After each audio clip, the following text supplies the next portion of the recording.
बोली आदिम तीर्थंकर आदिनाथ भगवान की, चिंतामणि पार्श्वनाथ भगवान की, वर्तमान शासनाधीश भगवान महावीर स्वामी की, श्रीमद संस्कृति संवर्धक आचार्य देव विद्यासागर जी महाराज की, परम पूज्य महामना मुनिराज प्रभा सागर जी महाराज की, परम पूज्य अरह सागर जी महाराज की, परम पूज्य अरह सागर जी महाराज की, अहिंसामयी जैन धर्म की, पंच कल्याण प्रतिष्ठा महा महोत्सव की, इस धर्म सभा में विराजित सभी भव्यजनों, सुदूर अवस्थित अपने घरों में बैठ कर के टीवी के समक्ष पारस चरण के माध्यम से अपनी शंकाओं के समाधान प्राप्त कर रहे सभी सुधी श्रोताओं सम्यक दर्शकों, आप पुनः हम संबद्ध होने जा रहे हैं उस क्षेत्र से, उस स्थल से जहां 7 दिवसीय पंचकरण प्रतिष्ठा महा महोत्सव सुसंपन्न हुआ। इस प्रांगण में जहां विराजमान है वह प्रांगण है जहां ये 7 दिन का पंचकरण नाग प्रतिष्ठा महोत्सव सानंद सुसंपन्न हुआ। परम पूज्य आचार्य भगवान विद्यासागर जी महाराज के परम प्रभावक शिष्य महामना मुनिराज प्रमा सागर जी महाराज, जो जगत विख्यात हैं, गुणायतन प्रणेता, शंका समाधान प्रवर्तक, भावना योग प्रवर्तक एवं संप्रदायिक श्रमण के रूप में, जिन्हें सुनकर के हम अपने जीवन को नई दिशा, नई राह दे पाते हैं, नई ऊर्जा प्राप्त करते हैं, जिनके श्रीमुख से अपनी शंकाओं के समाधान प्राप्त करके हम अपने जीवन को धन्य करते हैं। हम उन चरणों से जुड़े। उसके पूर्व में आज बताऊं कि आप बड़े भागी हैं जिन्होंने अपनी आंखों से आदिनाथ एवं जनवाणी चरण के माध्यम से लगातार 7 दिनों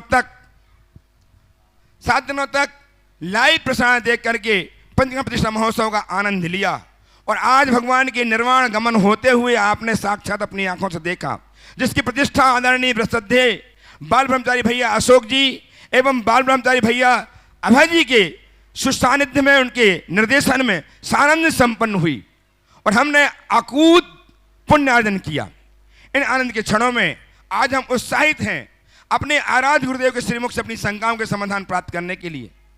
परम पूज्य गुरुदेव जो जाने जाते हैं शंका समाधान प्रवर्तक एवं गुणायतन प्रणेता, गुणायतन एक ऐसी परिकल्पना गुरुदेव की जो कुछ ही माहों में अशेष होने वाली है, लोकार्पित होने वाली है। आज उस गुणायतन से अपने आप को स्तंभ के रूप में जोड़ करके हजारीबाग से श्री धन कुमार जी अजमेरा, धर्मपत्नी स्वर्गीय सुशीला जी अजमेरा, अशोक, सीमा, आकाश, आस्था, राजेश, सुधा, नेहा, यश, रत्नेश, ऋतुम, स्तुति, अर्पित, मनीषा, टीना, आई, आशु, पिंकी, पप्पू जैन, आगरा ने अपने आप को गुणायतन के स्तंभ के रूप में संबद्ध किया है। बहुत बहुत साधुवाद। आप तालियां बजाकर उनका अभिनंदन कीजिए, उनके उत्साह को दुगुणित कीजिए। और निवेदन करता हूं आपसे कि आप भी गुणायतन के विविध प्रकार के आयामों से अपने आप को जोड़ करके अपने जीवन को धन्य कर सकते हैं। आइए हम गुरुदेव के चरणों से जुड़ें। उसके पूर्व मैं चाहता हूं गुरुदेव का आशीष हमें प्राप्त हो।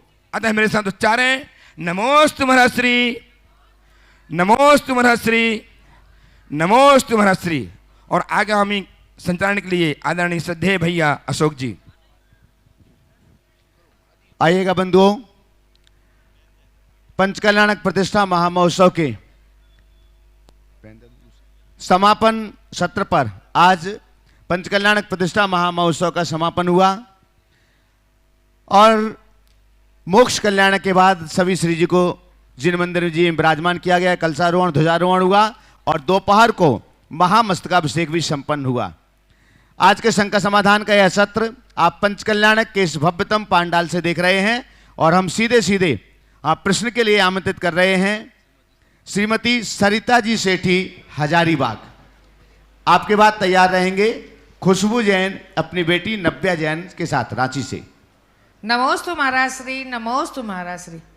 महाराज श्री, मेरा शंका है, सबसे बड़ा धर्म क्या है, सबसे बड़ा दान क्या है और सबसे बड़ा ताकत क्या है? कृपया बताइए। सबसे बड़ा धर्म, सबसे बड़ा दान और सबसे बड़ी ताकत क्या है? मुझसे पूछो तो अधर्म न करना ही सबसे बड़ा धर्म,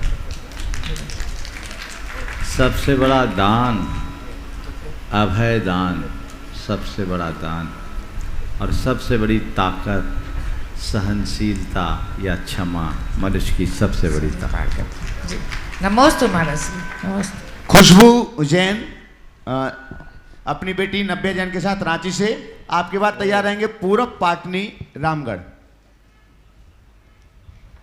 बोले नमोस्तु महाराज जी। महाराज जी मेरा यह शंका है कि जब छोटे बच्चे आते हैं तो बड़े बच्चों का प्यार क्यों कम हो जाता है? बहुत सुंदर। छोटे बच्चे आते हैं तो बड़ों बच्चों का प्यार कम क्यों हो जाता है? ये बताओ, प्यार की ज़्यादा ज़रूरत किसको है, बड़ों को कि बच्चों को? बच्चों को। तो जिसको ज़्यादा है उसको मिलना चाहिए ना। तुम जब छोटी थी तो तुम्हें भी मिलता था ना? याद नहीं। हाँ, याद नहीं है, बस उसे को समझो। जब दूसरे हैं ना बच्चों को ज़्यादा प्यार करने लगते हैं तो यही सोचा करो, हम भी जब बच्चे थे ना तो हमसे भी ऐसे ही प्यार होता था। नमोस्तु महाराज। पूरब पाटनी रामगढ़। पूरा उधर है। नमस्तु महाराज जी, नमस्तु महाराज जी। मेरी ये शंका है कि जब भी मैं माला फेरती हूँ तो हमारा ध्यान स्थिर क्यों नहीं रहता? मैं कुछ न कुछ हमारे मन में ख्याल क्यों आता है? तो इसका समाधान कीजिए। स्थिर करने का अभ्यास करोगे तो स्थिर होगा। मन तो इधर उधर लगता है, मन अपने आप नहीं लगता, लगाना पड़ता है। चलिए नमस्तु महाराज जी। पूरब को दो। आगे तैयार रहेंगे पारस जैन पुत्र नीरज जैन दिल्ली दृष्टि गुणायतन। जल्दी। नमोस्तु महाराज श्री, नमोस्तु नमोस्तु नमोस्तु। मेरा प्रश्न यह है कि अगर किसी ने आर्मी ज्वाइन की तो वह अहिंसा का पालन करते हुए कैसे देश को बचा सकता है? बहुत अच्छा सवाल है। मैं चाहूँगा यहाँ कर्नल साहब उपस्थित है, थोड़ा सामने आ जाइए। और आज मेरे पास एक और कर्नल आए थे, रवि कर्नल। आ जाओ, रवि जैन। दो कर्नल हैं, डॉक्टर रवि और डॉक्टर मुकेश है ना, महेश। आइए, ऊपर आइए, दोनों आइए। देखो बेटा, एक नहीं, और रवि आ जाओ। दो कर्नल तुम्हारे सामने। आपकी 28 ईयर की सर्विस हो चुकी और इनकी 12 साल की। समझ गए? ये दोनों आर्मी में कर्नल है। और मैं चाहूँगा तुम्हारे सवाल का उत्तर इनके मुख से ही दिलवाऊं। महेश जी, आप बताइए, अपने सैन्य जीवन में आपने अपने धर्म को कैसे पाला? सेना में रहते हुए भी मैंने जैन धर्म को पूरी तरह से पाला है कि अहिंसा का पूरा मैंने पालन किया है। और जो है प्योर वेजिटेरियन, कोई भी इसके अलावा मैंने कभी कुछ ग्रहण नहीं किया। और जो जैन धर्म के जो नियम हैं उनका पूरा मैंने पालन किया है। और जहाँ भी मेरे को मंदिर की सुविधा मिली है, जब भी मुझे समय मिला है, मैंने हर जगह पे जहाँ मैं पोस्टिंग गया हूँ, हर जगह पे मैंने मंदिर ज्वाइन किया है। और सबके साथ में मैंने मिल कर के जो भी अनुष्ठान हुए हैं मैंने उनमें सम्मिलित हुआ हूँ मैं। बहुत सुंदर। रवि, तुम भी अपना एक्सपीरियंस बताओ। नमस्ते महाराज जी। जैसे सर ने बताया कि हम आर्मी में रह के सर ने किस तरह से जो अहिंसा धर्म का पालन किया है, सेम मैं भी वही फॉलो करता हूँ कि कोई नॉन वेज नहीं खाया, कोई गलत चीज़ नहीं करी। और मैं आर्मी के मेडिकल कोर में हूँ, जो हम लोग रोज़ सेवा करते रहते हैं अपने देश की। और अपना देश की सेवा करना सबसे सर्वोच्च धर्म है, तो उसका भी पालन करते हुए एक तरह से अपने आप में ही एक अहिंसा का हम पालन कर रहे हैं। धन्यवाद। बहुत सुंदर, समझ गए। अब मैं तुम्हारी बात का उत्तर और देता हूँ जो शायद तुम पूछना चाह रहे थे। तो ये सोच रहे होगे आर्मी तो जो होते हैं वो आर्म लिए हुए होते हैं, फायर करते हैं, अटैक करते हैं, तो उसमें तो लोग मरते हैं, तो इस पे तो हिंसा होगी ना। देखो, हिंसा करना और हिंसा होना, इसमें अंतर है। हम किसी पर अटैक करेंगे तो ये पाप है, पर हम अपने आप को प्रोटेक्ट करेंगे तो ये हमारा धर्म। ऑफेंस और डिफेंस दो अलग अलग शब्द हैं, दोनों का अंतर समझता हूँ। तो हमारा धर्म कहता है ऑफेंसिव मत बनो, डिफेंस करो, क्योंकि कोई हम पर अटैक करता है और हम उस चुपचाप बैठे रहे तो ये ठीक नहीं। तो हमें डिफेंस करना है, रक्षा करना है। अगर आज आर्मी बॉर्डर पर नहीं हो और हमारा देश सुरक्षित ना हो तो हम लोग ये इतनी शांति से यहाँ रह सकेंगे क्या? इस दृष्टि से देखा जाए तो एक आर्मी बनकर के सेवा करना केवल देश की सेवा नहीं है, एक बहुत बड़ा धर्म है, वो राष्ट्र धर्म है। समझ गए? ऐसा कर सकते। जी महाराज जी, नमोस्तु। पारस जैन पुत्र नीरज जैन दिल्ली से, दृष्टि गुणायतन। और आपके बाद तैयार रहेंगे श्रीमती नीलम कमल जी काला, रायपुर। महाराज श्री, मुझे चौविहार धर्म में स्थिर कराने वाले मेरा महाराज श्री भगवंतों के चरणों में कोटि कोटि प्रणाम। भगवान, मैं ये पूछना चाहता हूँ कि भगवान महावीर हमारे एक हैं, जैन धर्म हमारा एक है, नौकार मंत्र हमारा एक है, 24 तीर्थंकर एक हैं। तो भगवान महावीर के शासन के बाद किसी ने 2 प्ररूपना अलग अलग करी। एक ने किया, एक प्ररूपना ये हुई कि भगवान महावीर ब्रह्मचारी थे, और दूसरी प्ररूपना ये हुई कि भगवान महावीर की शादी हुई और उनकी पुत्री प्रियदर्शना हुई और जामाली उनके जमाई हुए और उन्होंने उनके संग में दीक्षा ली। भगवान महावीर के शासन को भी 2650 वर्ष हुए हैं, 21,000 वर्ष का उनका शासन है। क्या महाराज साहब ये 2 पंथों में हमेशा के लिए बटा रहेगा 21,000 वर्ष तक?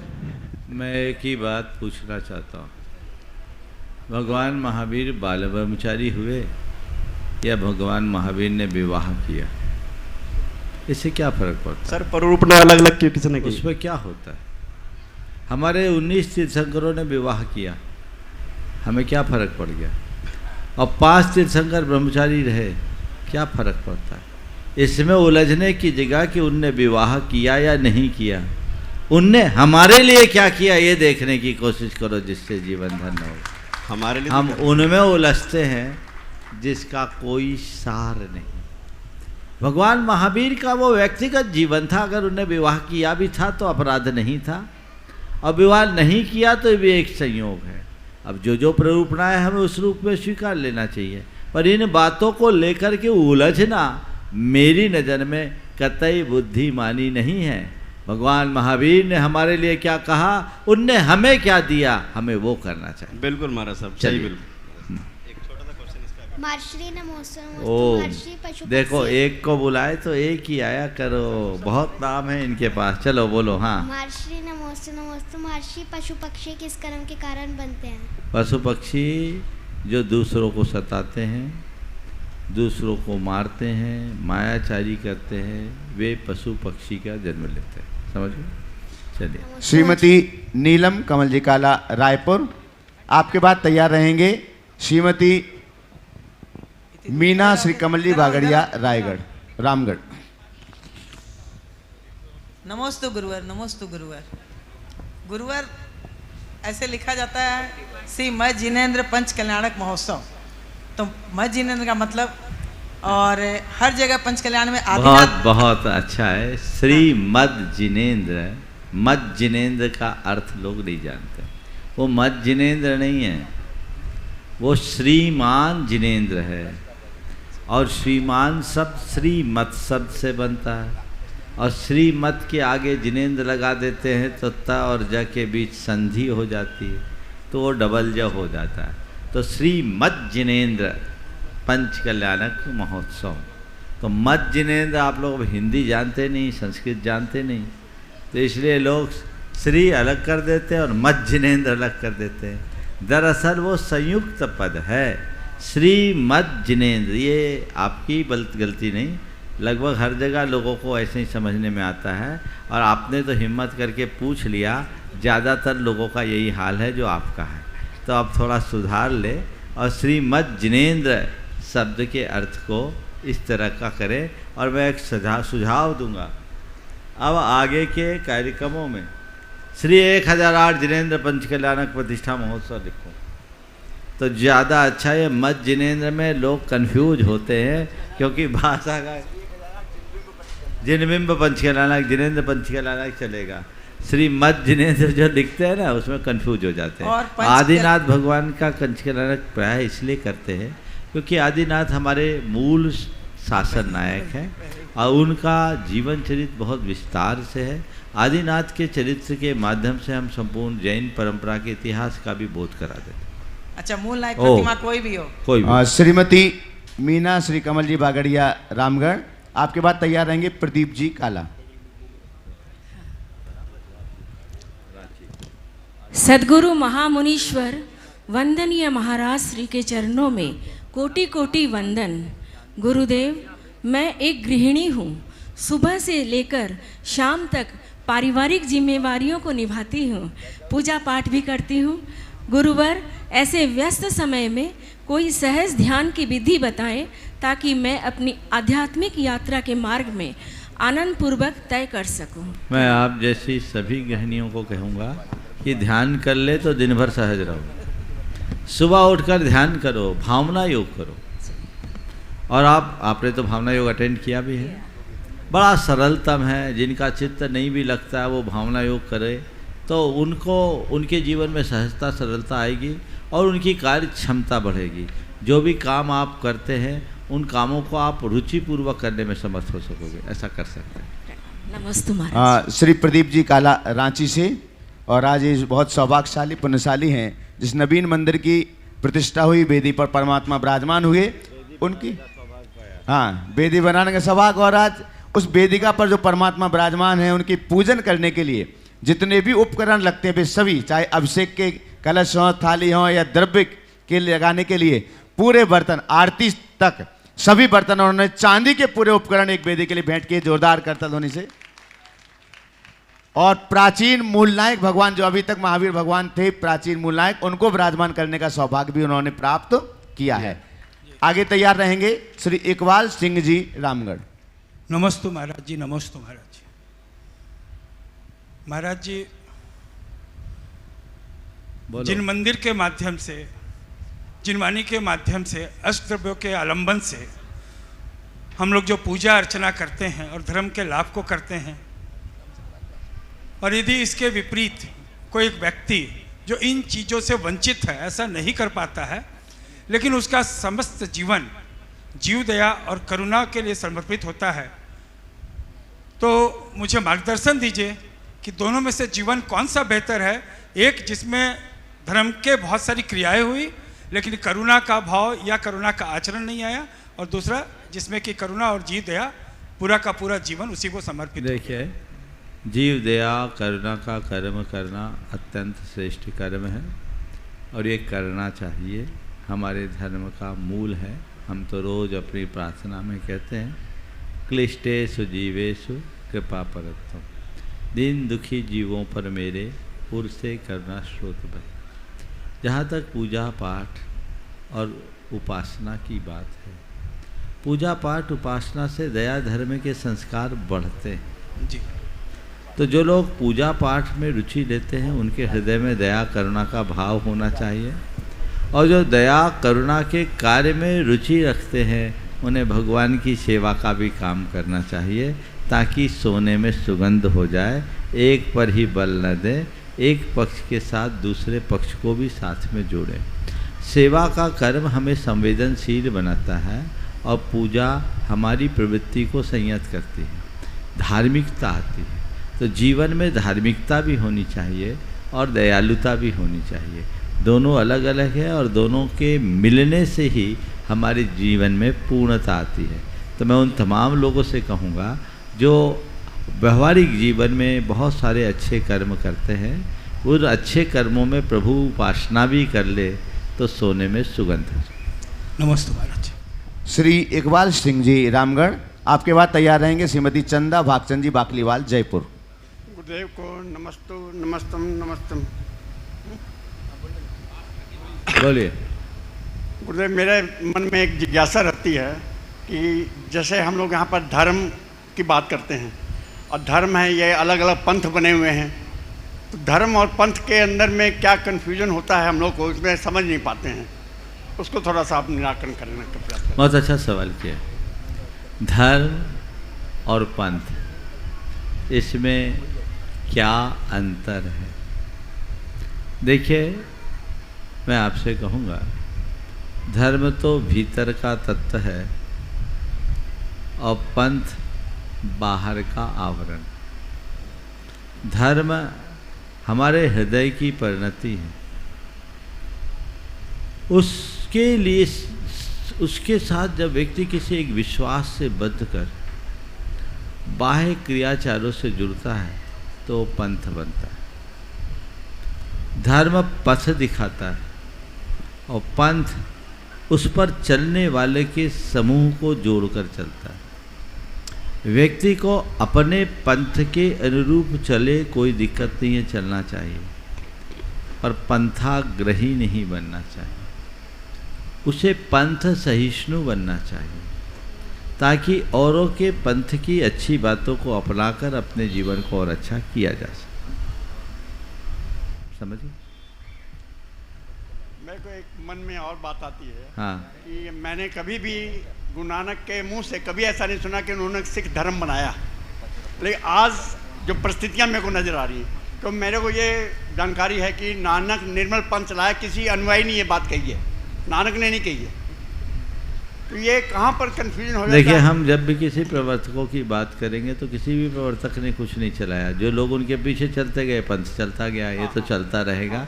अब हम इस विषय में सवाल खड़ा करें ये मेरे दृष्टि से ठीक नहीं है, पर मैं लोगों को कहूँगा पंथ भले जो हो, पथ को ध्यान में रखो और आगे चलो। बहुत बहुत धन्यवाद। श्रीमती चंदा भागचंद जी बाकलीवाल जयपुर, आपके बाद तैयार रहेंगे श्रीमती वर्षा जैन नोएडा। दोनों गुरुवर के चरणों में मेरा नमोस्तु नमोस्तु नमोस्तु। महाराज श्री, मेरा प्रश्न यह है कि आपने प्रवचन में कहा था चर्चा से चर्या की तरफ बढ़ना, तो हम अपने मन को इतना दृढ़ कैसे बनाएं कि चर्चा से चर्या की तरफ आसानी से बढ़ सकें? जो अच्छी चर्या करते थोड़े दिन उनके साथ रहने लगो, अपने आप खरबूजे को देखकर रंग बदलेगा और दृढ़ता आ जाएगी। श्रीमती वर्षा जैन नोएडा, आगे तैयार रहेंगे श्रीमती सरिता सेठी उधर दो। हजारीबाग। सरिता तो हो गई। गुरुवर, तुमने बहुत कुछ दिया है, तेरा शुक्रिया है, तेरा शुक्रिया है। नमोस्तु नमोस्तु नमोस्तु गुरुवर। दोनों महाराजों को मेरी तरफ से नमोस्तु नमोस्तु नमोस्तु। महाराज जी, हमारे पहले तीर्थंकर आदिनाथ भगवान ने अपनी दोनों बेटियों को बहुत शिक्षित किया। उन्हें शिक्षित करके ये भी कहा कि वो समाज को शिक्षित करके समाज को आगे बढ़ाएं। आदिनाथ भगवान ने बहुत कुछ समाज को सिखाया जिससे वो आगे बढ़ सके। इसी तरह मेरा आपसे ये प्रश्न है कि आज के इस युग में जब हम वृद्ध अवस्था में पहुंचते हैं तो हम अपनी संपत्ति को आधा अपनी बेटी को और आधे अपने बेटे को बराबर में बांटते हैं। हम जब सब कुछ अपने बच्चों को बराबर बांटते हैं तो हम उन्हें अग्नि देने का अधिकार क्यों नहीं देते? हम क्यों हमेशा कहते हैं कि सिर्फ बेटा अग्नि देगा, बेटी नहीं? अगर किसी की दो बेटियां हैं, बता रहा हूँ, सुनो। बोलिए।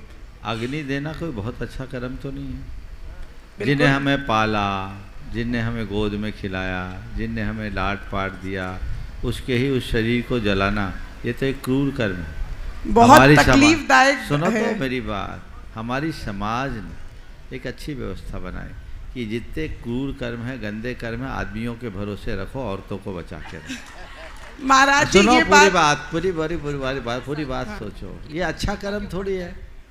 इसलिए अग्नि नहीं दे रही है लड़की तो उसे कमतर नहीं आका गया। ये तो उसके हृदय के गुणों को देखा कि वो एक इस कर्म को करना पसंद नहीं करेगी। ये तो आप लोग जो दाग देते हो ना, किसी को जलाते हो, धर्म मान के जलाते हो कि डर के मारे जलाते हो? ईमानदारी से बोलना। मुक्ति देने के अरे लिए कोई जलाते मुक्ति हैं। नहीं, मुक्ति पाने के लिए, मुक्ति ऐसी देने बात के। नहीं। अपने माता मेरी पिता बात को सुनो हर कोई प्यार करता तो है। मुक्ति तो हो गए, मुक्ति पाने के लिए सच्चे बात तो ये है, मुर्दा आ गया, जितनी जल्दी हो सके निकालो और डर के मारे कहीं लौट के ना आ जाए, भूत न बन जाए, उसमें घुस न जाए। तो एक व्यवस्था है, तो ये व्यवस्था भारत में चली आई, पुरुषों के द्वारा होती रही, और अब तो सीधे सब मशीनों से हो रहा, तो अग्नि देने का भी काम खत्म। तो ये चीज़ें हैं, एक विधान है, इनमें सवाल उठाने का औचित्य नहीं है। कई जगह महिलाओं ने दिया है, बेटियों ने भी अग्नि दी है, कांधा भी उठाया है, तो ये चीज़ें हैं। पर भारत की जो समाज की व्यवस्था है, बड़ी संवेदनशील व्यवस्था रही है। उसमें हर व्यक्ति की अवस्था को देखते हुए सारी व्यवस्था दी गई। और इसमें तुम लोगों को गर्व होना चाहिए कि तुम लोगों के लिए विशेष स्थान दिया गया, संरक्षण दिया गया। हम कमतर आंकने की बात तब करते हैं जब संपत्ति में हकदार नहीं होती, बराबरी का अवसर नहीं मिलता। जैन कानून के अनुसार बेटा और बेटी दोनों बराबर से संपत्ति के अधिकार है, जो आज सरकार का भारत का आईपीसी कहता है, भाई जैन कानून भी कहता है। इसलिए इस बात को लेकर सवाल उठाना मुझे औचित्यपूर्ण प्रतीत नहीं होता। और फिर भी यदि कोई लड़की अपने माँ बाप का अंतिम संस्कार करना चाहती है तो करे। मैं एक ही बात जानता हूँ, कोई माँ बाप का अंतिम संस्कार करे या ना करे, पर माँ बाप के संस्कार को अपने जीवन के अंतिम समय तक धारे तो जीवन धन्य होगा। अंतिम संस्कार करके क्या पाओगे? उनने जो संस्कार तुम में डाले हैं वो तुम में दिखने चाहिए। ये कोई बहादुरी का काम नहीं है। आजकल एक टेंडेंसी बनती है, कुछ हटके करने का मन होता है। अरे तुमने संस्कार कर दिया तो क्या पा लिया? वो तो भस्म करने का काम था, वो तो मिट्टी है, उसमें प्राण कहाँ बचा? उसको हम क्यों करें? कोई कर रहा है कर ले, और जहाँ मशीनों से होता वहाँ क्या सवाल उठता? और सुनो, इन लड़कों की भी बात करो। कोरोना में कोई आगे आया? मैं अपने पिता का कर्तव्यनिष्ठ पुत्र हूँ, मैं ही उसका संस्कार करूँगा। कोई आया? एक भी उदाहरण सुना? भैया कर लो कर लो। इसलिए मैंने कहा वो संस्कार श्रद्धावश कोई नहीं करता, धर्म के लिए नहीं करता, डर के मारे करता है। समझ गए? इसलिए इनमें कुछ सोचने का औचित नहीं है। फिर भी यदि आप अपने ऐसी परिवार में हो कि आपका कोई भाई ना हो और आपके मन में इच्छा हो, तो मैं उसके बारे में क्या कह सकता हूँ? धर्मशास्त्र इस विषय में कुछ नहीं कहते। ये तो हमारे संहिता शास्त्रों की बातें हैं, जो एक हमारी परंपरागत प्रक्रिया है, उसके अनुरूप चलना ही उत्तम। चलिए। नमस्ते महाराज। डॉक्टर मनीषा जैन भोपाल, डॉक्टर मनीषा जैन भोपाल, और आपके बाद तैयार रहेंगे श्रीमती शीतल जैन कोलकाता। कहाँ? मनीषा जैन भोपाल। माइक भी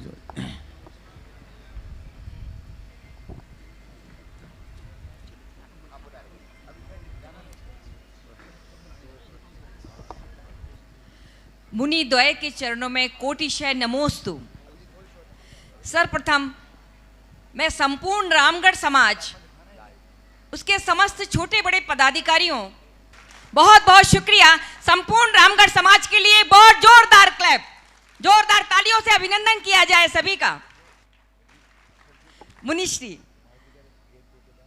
हम महिलाएं जीव दया के प्रति अपनी सहभागिता किस प्रकार दे सकते हैं, कृपया मार्गदर्शन दें।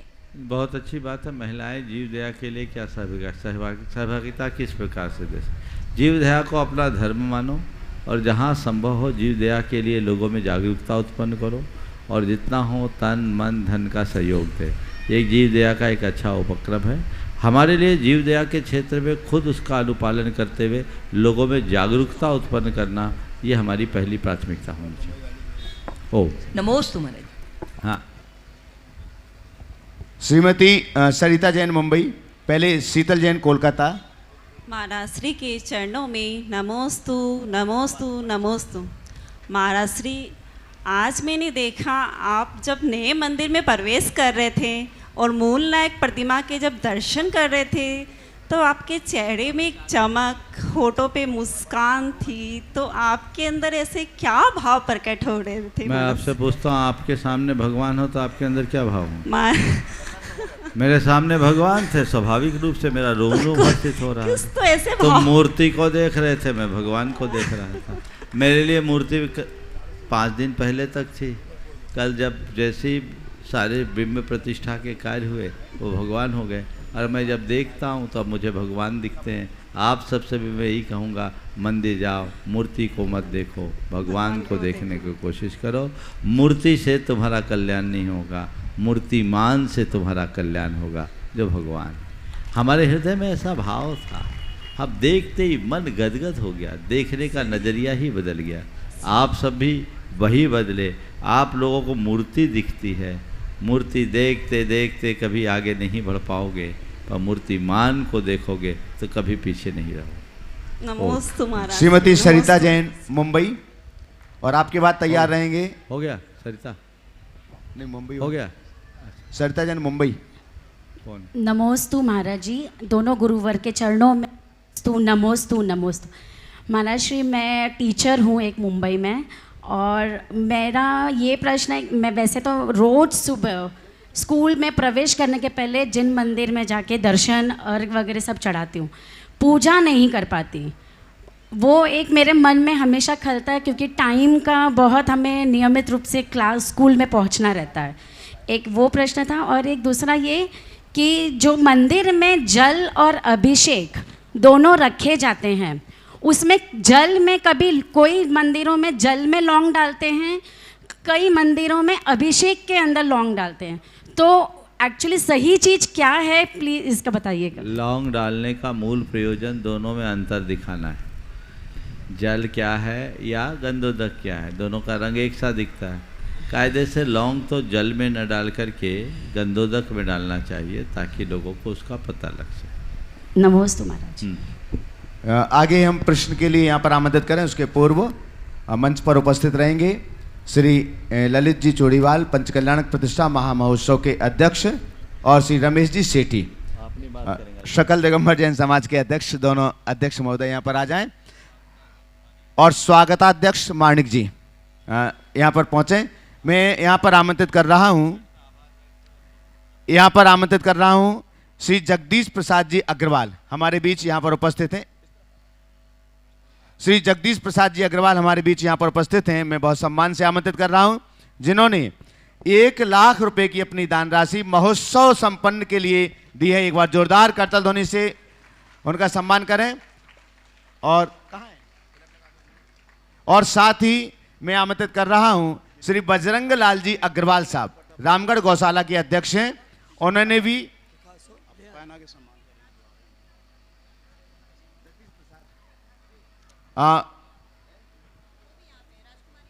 श्रीमती राजकुमारी जी अग्रवाल, उनकी धर्मपत्नी, वो भी साथ में यहाँ पर आ जाएं मंच पर। और श्री बजरंग लाल जी अग्रवाल रामगढ़ गौशाला के अध्यक्ष हैं। उन्होंने भी महोत्सव कार्यक्रम के लिए 1,01,001 रुपए की राशि की अपनी घोषणा की। एक बार जोरदार करताल ध्वनि से हम उनका भी सम्मान करें, समाज की ओर से उनका सम्मान करें। दोनों महानुभाव यहाँ पर पधारें, आइएगा। जब तक आप बोले अपनी बात बोलें। संत बहुत देखे हैं भू पर इनकी बात निराली है। ये ही आध्यात्म बाग के बने अनोखे माली हैं। इनके चरण जहाँ पड़ते वह धरती तीर्थ बन जाती है। जंगल में मंगल हो जाता, धर्मामृत धारा बह जाती है। हे गुरुवर, आपका हृदय से अभिनंदन। जिनके चरणों की माटी बनी है चंदन, इनके आशीर्वाद की छाया है सिर पर हमारे। ऐसे मुनिवर के चरणों में सत सत वंदन, सत सत वंदन, सत सत वंदन। हे गुरुवर, समस्त दिगंबर जैन समाज एवं भारत के कोने कोने से इस पंचकल्याणक महामहोत्सव में अपनी सहभागिता देने वाले श्रावक श्राविकाओं का हृदय आज प्रसन्नता से आह्लादित है। आज ये रामगढ़ में पंचकल्याणक महामहोत्सव का भव्य कार्यक्रम आज संपन्न हुआ। यहाँ की समस्त जनता, चाहे समाज की हो या इतर समाज की जनता हो, सभी के मन में यह प्रसन्नता है और सभी के मन में उमंग है। और ये कार्यक्रम हम लोगों ने बहुत ही धूमधाम से संपन्न कराया। मंदिर जी के निर्माण में के समय ही हम लोगों ने निश्चय किया था कि मंदिर जी का पंचकल्याण अगर कराना है तो हमें गुरुवर प्रमाण सागर जी के सानिध्य में ही कराना है। इसके लिए हम लोगों ने प्रयास भी किया और आचार्य श्री से जाकर हम लोगों ने आशीर्वाद लिया कि गुरुवर, हमारा रामगढ़ का पंचकल्याण गुरुवर प्रमाण सागर जी के सानिध्य में ही होना चाहिए। उन्होंने हमारे इस बात को स्वीकार किया और उन्होंने यह कहा कि आपके रामगढ़ का पंचकल्याणक महोत्सव गुरुवर प्रमाण सागर जी महाराज के सानिध्य में ही होगा। यह हम लोगों के लिए बहुत ही गर्व की बात है। गुरुवर प्रमाण सागर जी महाराज, हम लोगों के हृदय की आवाज़ आप तक पहुंची है। संत शिरोमणि आचार्य गुरुवर विद्यासागर जी महाराज के आशीर्वाद से एवं आपके सानिध्य एवं प्रेरणा से आज रामगढ़ की धरा पर यह बृहद पंचकल्याणक महामहोत्सव संपन्न हुआ। आपके प्रवास के दौरान हम सभी से कोई भी त्रुटि हुई हो, कई बार समय पर काम नहीं हुआ हो, तो हम समस्त जैन समाज एवं पंचकल्याणक महामहोत्सव समिति हृदय से आपसे क्षमा प्रार्थी हैं और हम यह प्रयास करेंगे कि भविष्य में इस तरह की कोई भी त्रुटि न हो। जय जिने। हे गुरुवर, नमोस्तु नमोस्तु नमोस्तु। मैं सभी समाज के सदस्यों से, सभी समाज के सदस्यों को मेरा जय जिनेंद्र। गुरुवर विद्यासागर जी महाराज के आशीर्वाद से आपने 2010 में इस मंदिर जी का शिलान्यास करवाया था और आपने हम लोगों को शपथ दिलाई थी कि जब तक मंदिर जी पूरा न हो और पंचकल्याणक न हो तब तक आपकी समिति यूं ही बनी रहेगी। हे गुरुवर, आज आपके सानिध्य में, आपके आशीर्वाद से हमारा पंचकल्याणक महोत्सव ऐतिहासिक हुआ और पूर्ण रूप से अच्छी तरह से संपन्न हो गया। इसके लिए मैं जौहर से आए हुए रांची, हजारीबाग एवं अन्य जगह से, पूरे देश से, कोने कोने से जितने भी श्रावक श्राविकाएँ इसमें सहभागिता निभाए हैं, उन सभी का आभार व्यक्त करता हूं और सब ने इस ऐतिहासिक मेले को से ऐतिहासिक बनाने में अपना सहयोग दिया। और गुरुवर, मैं अधिक समय नहीं लूँगा, आपका आशीर्वाद चाहिए हम लोगों को कि आगे क्या बोल दिए, मैं सुना नहीं। गुरुवर हमको पढ़ने दीजिए। नहीं, वो बाद में अभी बोलो, मिलेगा मौका, दोबारा भी मिलेगा। हाँ। तो गुरुवर, आपने शपथ दिलाई थी 2010 के अंदर में, प्रतिबद्ध किया था हम लोगों को, जब तक तुम्हारा पंचकल्याणक नहीं होगा तब तक मंदिर बन करके कंप्लीट हो जाएगा और पंचकल्याणक होने के बाद तुम्हारी कमेटी तब तक रहेगी। अब हम लोग चाहते हैं गुरुवर कि हम लोग का कार्य पूरा हुआ और आगे का कार्य जो है संपन्न करने के लिए नई कमेटी का गठन करेंगे। इसके लिए हम लोग का आपका आशीर्वाद चाहिए। बहुत बढ़िया, अभी बताएंगे। हाँ, मानिक बोलो। नमोस्तु गुरुवर, नमोस्तु नमोस्तु। पंचकल्याणक महामहोत्सव के अध्यक्ष श्री ललित जी और राजेंद्र जी, मैं आपके प्रति आभार प्रकट करता हूं कि आपने मुझे जनसंपर्क विभाग और स्वागत अध्यक्ष के रूप में चुना। मैंने पूरी निष्ठा से मेरे और बंधुओं के साथ में इस कार्य को संपन्न करने के लिए काफ़ी प्रयास किया है। हो सकता है कि मैं आपके नज़र में खरा नहीं उतरा हूँ, आप सबके नज़र में, आप मुझे क्षमा कीजिएगा इसके लिए। मैं गुरुवर, मैं आपको ये विश्वास दिलाता हूँ कि मेरे मित्र सभी, अशोक जी सेठी, जम्बू जी, रघु जी, नरेंद्र जी, प्रदीप और अंकित, हम सब ने मिलकर, चाहे वो मिनिस्टर लेवल पर हो, एडमिनिस्ट्रेशन लेवल पर हो, जुडिशियल लेवल पर हो, सबको काफ़ी प्रयास किया।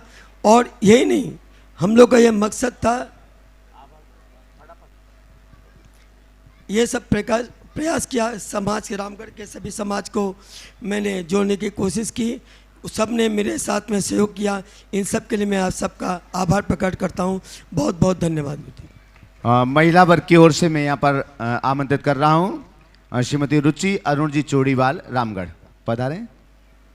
पूरे रामगढ़ समाज में शुरू से लेकर के महाराष्ट्री बहुत ज़्यादा उमंग और उत्साह का माहौल था, जो हमने कल के प्रोग्राम में देखा कि बहुत ही सुंदर प्रस्तुति श्वेता अजमेरा जी के द्वारा कराई गई। इसके लिए मैं उनको बहुत बहुत धन्यवाद देती हूँ और साथ में सारी महिलाओं को मैं बहुत बहुत धन्यवाद देती हूँ, जिन्होंने अपना इतना सारा समय निकाल करके पंचकल्याणक महोत्सव में को सफल बनाने के लिए अपना योगदान दिया।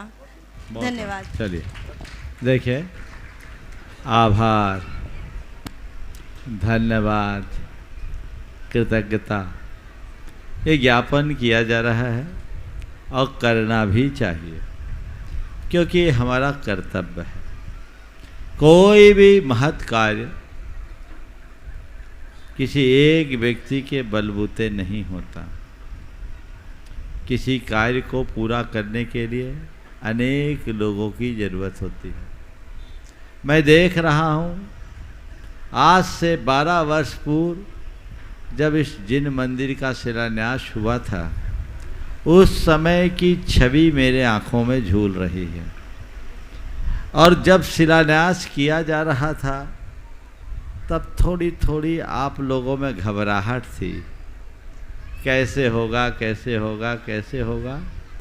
आप लोग चाह कुछ और रहे थे, पर मेरा भाव कुछ और था, और आपने हमारे भावों को समझते हुए साहस किया, और उसका फल आज आप सबके सामने।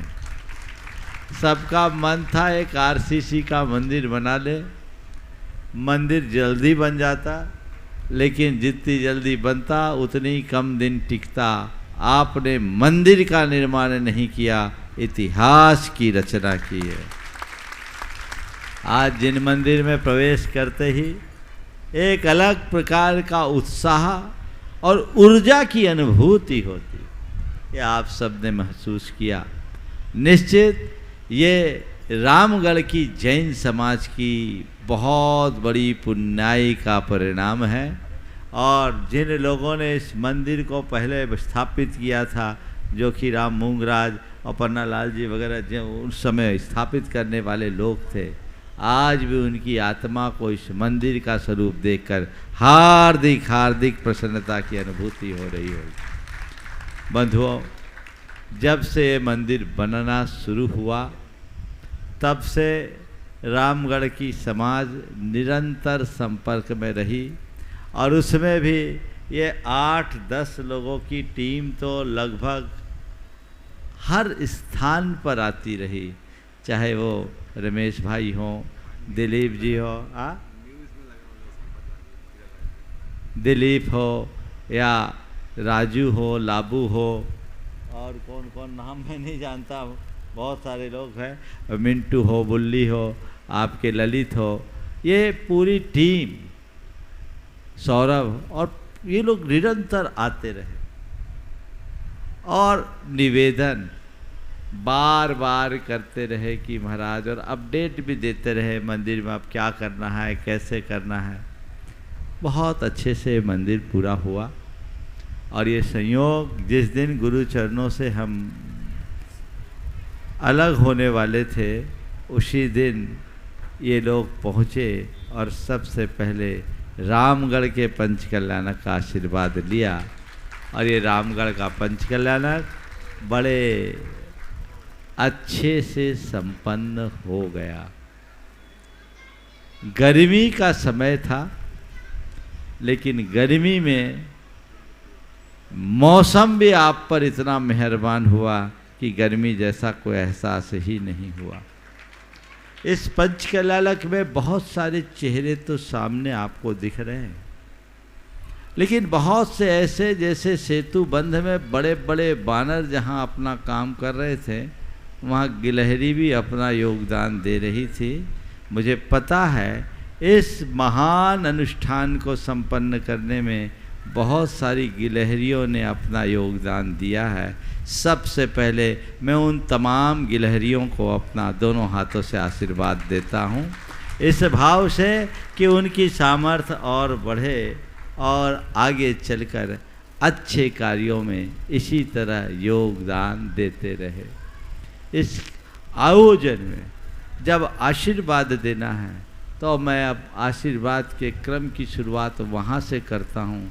जो लोग कभी एक बार भी किसी कार्यक्रम में भाग नहीं ले पाए, तुम अच्छे से भाग ले सको ऐसी व्यवस्थाएं बनाए रखें। उनमें तुम्हारे भोजनशाला के लोग, पूरी टीम, मैंने सुना है रामगढ़ का लोगों ने जितना खाया है उससे कहीं ज़्यादा गा रहे हैं, है ना।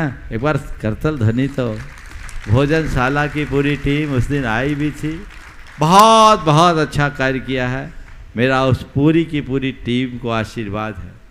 इसके अतिरिक्त जितनी भी टीम है, चाहे ये पांडाल की व्यवस्था करने वाले हों, चाहे आपके इस पूरे परिसर की व्यवस्था, सुरक्षा की व्यवस्था करने वाले हो, कितना बड़ा योगदान, एक बार उन सब के लिए आभार व्यक्त करना चाहिए। और आभार में इस विद्यालय परिसर का आभार और उस विद्यालय के प्रबंध से जुड़े आपके ओंकार जी और बद्री जी क्या तन मन धन से समर्पित होकर ये काम किए हैं। ऐसे लोगों को मैं आशीर्वाद इस भाव से देता हूँ कि ऐसी धर्म भावना हमेशा बनी रहे और आगे बढ़ते हुए अपना कार्य करे। विभिन्न व्यवस्थाओं को लेकर जिन लोगों ने भी अपना योगदान दिया है, वे सभी आशीर्वाद के पात्र है। हम तो ये जानते हैं कि कोई भी कार्यक्रम, जैनियों का कार्यक्रम अगर सफल होता है तो उसकी सफलता में सबसे बड़ा योगदान बहन बेटियों का होता है। तुम्हारी बहन बेटियों ने अपनी उपस्थिति दर्ज कराकर, थोड़ा अपने लिए तो जोर से बजा लो, सही बोल रहा हो कि नहीं? एक घर नहीं बचा, कोई ऐसी नहीं बची, और न केवल आई हैं अपितु सब तरह का योगदान भी उनके द्वारा संपादित हुआ। इस मंदिर के निर्माण में जिन लोगों ने भी अपना आर्थिक सहयोग दिया है, समझ लेना उनने भाव के लिए अपना जीवन सुरक्षित कर लिया है, चाहे किसी का छोटा योगदान हो या बड़ा योगदान। लेकिन कुछ परिवारों ने तो बहुत उदारता से आगे आकर के मंदिर में अपना योगदान दिया। बेदी में, मूर्ति में, शिखर में, छत्र में, चमन में, भामंडल में, कलश में, ध्वजा में, जहाँ जिसको मौका मिला बढ़ चढ़ कर के हिस्सा लिया। मैं उन मुख्य रूप से जो 3 बेदी के पुण्यार्जक हैं, चूड़ीवाल परिवार, आपके सेठी काला परिवार, पूरनमल जी तो आज नहीं है, प्रदीप उनके परिवार से है, और तीसरी बेदी किनकी थी? हाँ, ज्ञानचंद जी, पंकज कुमार। बेदी की मूर्ति, बेदी किसकी? चलिए जो भी हो, मैं उन सबको आशीर्वाद देता हूँ। और चूड़ीवाल परिवार का बड़ा योगदान रहा, जिन्होंने लगभग एक पूरे मंदिर के निर्माण के हर कार्य में अपना योगदान दिया, और जहाँ कसर रह गई वो उनके रिश्तेदारों ने पूरा किया। हाँ, जो उनके कसर जो है उनके परिवार और रिश्तेदारों ने पूरा कर दिया। इस पंच कल्याणक के जितने भी पात्र बने, ध्वजारोहण से शुरुआत हुई, और जिस दिन ध्वजारोहण किया गया पूरब दिशा में ध्वजा ऐसी लहराई जिसने पूरे कार्यक्रम को अपूर्व बना दिया। विद्या प्रकाश जी छाबड़ा का उसमें बहुत बड़ा योगदान, और चाहे सौधरबिंद हो, चाहे कुबेर हो, चाहे यज्ञनायक हो, या ईशान सानत कुमार महेंद्र इंद्र हो, इन लोगों ने बहुत बढ़ चढ़ कर के हिस्सा लिया है। और अभी पंचकल्याणक में सहभागिता भी दिए, पात्र भी बने, और एक पैर पर खड़े होकर के काम भी करते रहे। मैं 2, 3, 4 शख्सों का नाम जरूर लेना चाहूँगा, क्योंकि अध्यक्ष और मंत्री वगैरह तो सामने दिखते ही हैं, लेकिन कुछ लोग एक पैर पर काम किए। उसमें वो है एक मिंटू, जो पटना से लेकर के यहाँ तक आए, बहुत योगदान दिया। लाबू, राजू, और तुम्हारे यहाँ के जो राकेश राव का है, हाँ, मुनकी, जिसको हमारे अभय भैया कुछ और बोलते हैं, लेकिन कितनी कर्मठता से काम किया, और लोगों को भी इनसे प्रेरणा लेनी चाहिए। इधर सौरभ भी बहुत तत्परता के साथ काम किया। मैं इन सब को आशीर्वाद देता हूँ। आज इस मंदिर के निर्माण में बहुत सारे लोग जिन्होंने इस मंदिर की शुरुआत की थी आज इस दुनिया में नहीं है। संपत लाल जी नहीं थे, लेकिन उनका परिवार आज पूरी तरह जुड़ा हुआ है। हीरालाल जी पाटनी, और उनका स्थान राजू ने ले लिया है, जो पूरी तरह से कुबेर बनकर योगदान दिया। ऋषभ विद्या प्रकाश जी तो आज स्वयं उपस्थित हैं ही। सुरेश जी का स्थान आज शरद ले रहा है, बहुत अच्छी बात है। मांगी लाल जी स्वयं लगे हैं। संतोष अजबोरा के परिवार से आपके सौरभ वगैरह लगे हैं, और रमेश जी सेठी अपने पुत्रों के साथ, और इन्हें तो महान सौभाग्य मिला भगवान के माँ बाप बनने का। ये मंदिर का पूरा पुण्य उनको फल गया, ये अलग अवसर मिला है ऐसा समझना चाहिए। पर इनकी भावना प्रबल थी, शायद इसीलिए इसका लाभ मिला। दिलीप चूड़ीवाल या विनोद राव का, ये जो उस समय के पदाधिकारी थे, इन सब के जीवन में बहुत योगदान इनका कार्य हुआ, और इनको आगे बढ़ कर के काम करना चाहिए। मैं किनका उल्लेख करूं, सारा युवा वर्ग, जिसमें राष्ट्रीय दिगंबर जैन युवा महासंघ, जिसे 2010 में हमने यहाँ स्थापित किया था, मैं उसका नाम ले लूँ तो मुझे लगता है कोई नहीं बचेगा। बहुत महत्वपूर्ण भूमिका रही, और वर्तमान में इस पंचकल्याणक में जो अभी स्वागताध्यक्ष के रूप में अपनी बात कर रहे थे, मानिक पाटनी और उसकी पूरी टीम ने भी बहुत बड़ा योगदान दिया है।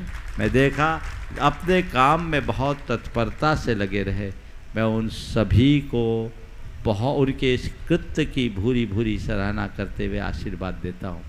पर इन सब के साथ आपके यहाँ की जो स्थानीय समाज है, उस समाज का कितना बड़ा योगदान। और मुझे बताया गया कि महाराज जी मीडिया के लोगों ने इस कार्यक्रम का जितना अच्छा कवरेज दिया है, उसकी जितनी सराहना की जाए उतना कम है। मुझे पता नहीं, क्योंकि मैं अखबार देखता नहीं, लेकिन मुझे लोगों से पता लगा है कि मीडिया ने इस पूरे के पूरे कार्यक्रम को भव्यता प्रदान करने के लिए बहुत अच्छा कवरेज दिया है और सकारात्मक योगदान दिया है। और इस मीडिया को पूरा देखने वाले मेरे ख्याल से मानिक के बेटे राहुल की मुख्य भूमिका रही। वो एक मैंने देखा, उसका बड़ा अच्छा कैलिबर है, मैंने तो उसे अपनी आंखों से परख लिया है, ज़रूर उसका लाभ होगा। और ईशान इंद्र परिवार से जीवन लाल जी पाटनी, जो इसमें बहुत ईशान इंद्र के रूप में भूमिका ले रहे हैं, उनका पूरा परिवार इस कार्य में बहुत योगदान दिया है। मैं सबको आशीर्वाद देता हूँ। मेरे पास तीसरी वेदी का नाम आया है मिश्री लाल सुरेश जी, बाकलीवाल गांधी, और संपत राय, रविंद्र कुमार, नरेंद्र कुमार, सुरेंद्र कुमार जी पाटनी ने संयुक्त रूप से बनाया। ये सभी लोग आशीर्वाद के पात्र हैं। मैं सबको आशीर्वाद देता हूँ। इस कार्यक्रम की संपन्नता में बहुत लोगों का योगदान हुआ। आपके लिए जो भोजन बनाने वाले, आपकी साफ सफाई करने वाले, और इस पूरी व्यवस्था को अच्छा रूप देने वाले, टीवी पर प्रसारण करने के लिए सारे इस पूरे कार्यक्रम को विश्वव्यापी बनाने वाले पारस चैनल और प्रमाणिक ऐप के लिए भी एक बार आप सबको करतल धरी देना चाहिए, जिनने इस पूरे के पूरे कार्यक्रम को एक भव्यता प्रदान की, नया आयाम प्रदान किया है। इन लोगों को आगे बढ़ाना चाहिए। जितने भी कमेटियाँ थी, मेरे पास उसकी पूरी जानकारी नहीं है, पर मैं चेहरे से बहुत युवकों को जानता हूँ। और मैं रामगढ़ वालों ने तो इस बार अपनी ड्रेस ही अलग बना ली, तो सब अलग दिखते थे। तो मैं देख रहा हूँ कि रामगढ़ के जिस युवा को जो काम दिया गया, उसने उसे बहुत तत्परता से काम किया। यहाँ आपने 3-3, 4-4 शोभा यात्रा की। शोभा यात्रा में अरविंद सेठी की जो टीम है, उसने बहुत बहुत भव्यता के साथ काम किया है। मेरा उनके लिए भी आशीर्वाद है। अब आशीर्वाद के इस क्रम में मैं सभी को आशीर्वाद देता हूँ, और सबसे अंत में आशीर्वाद देना चाहूँगा हमारे युवाओं की उस टीम को, जो दक्षिण भारत से आकर के यहाँ आपका काम किया, कितना बड़ा काम किया, उनको बहुत बहुत आशीर्वाद। और हमारे प्रतिष्ठाचार्यों ने आपके पूरे कार्यक्रम को जिस भव्यता से संपन्न कराया है, जिस विशुद्धि से, आपको उनको आभार प्रकट करना चाहिए। और महाराज जी का तो पूरा सहयोग आप लोगों को रहा ही। और बंधुओं, सबसे बड़ी जो व्यवस्था ज़रूरत होती है बड़े आयोजनों में, त्यागी व्रतियों के आहार की, समझ गए? तुम सब तो पूजा पाठ में ही लगे रहते हो। अगर वो व्यवस्था नहीं हो, अतिथि सविभाग, एक बार जोरदार करतल ध्वनि से आपको स्वागत करना चाहिए। बहन चंद्रकला पाटनी, इनको कैसे भूलोगे आप, है ना? पटना से लेकर यहाँ तक इनकी पूरी टीम उनके साथ रीना है। क्या तत्परता से काम करते सीखिए। और यहाँ पर विद्या प्रकाश जी का पूरा परिवार जो लाभ लिया है, इस तरह के लाभ लेने की भावना सबको लेते रहनी चाहिए, तभी श्रावक धर्म सुरक्षित होगा। और अब गुरु भक्तों की जरूरत नहीं है, श्रावकों की जरूरत है। मैं सभी गुरु भक्तों से कहना चाहता हूँ, तुम गुरु भक्त बन गए, मुनि भक्त बन गए, श्रावक बनो, अच्छे श्रावक बनो, देव शास्त्र और गुरु के सच्चे अनुरागी बनो, और उनकी सेवा भैया वृत्ति करके अपने जीवन को कृतार्थ करो, तब तुम्हारा जीवन सफल होगा। ऐसा पुरुषार्थ सभी को करते रहना चाहिए। ये आयोजन अत्यंत भव्यता के साथ संपन्न हुआ। भगवान वेदी में विराजमान हो गए, वेदी में विराजमान हुए, सारा कार्य हुआ। मैं देख रहा हूँ, मुझे इशारा दिया जा रहा है, बहुत लोग छूट रहे हैं। ये साउंड वाले भाई अलवर से आपकी सेवा, पिछले लगभग 10 साल हो गई इनको सेवा देते देते, और आपकी बात को पूरी दुनिया तक पहुंचाते हुए। एक बार कोई शिकायत करने की ज़रूरत नहीं, संगीतकार ने भी जो मधुरता के साथ अपनी सरलहरी दी, क्या कहा जाए। जितनी सराहना की जाए उतनी कम है। और रोज़ आपको शंका समाधान में सुदर्शन जी और अमित जी वास्तु, देखिए कितनी तत्परता से सारे कार्यों को समय पर पूर्ण करने की जो इनकी प्रतिबद्धता है।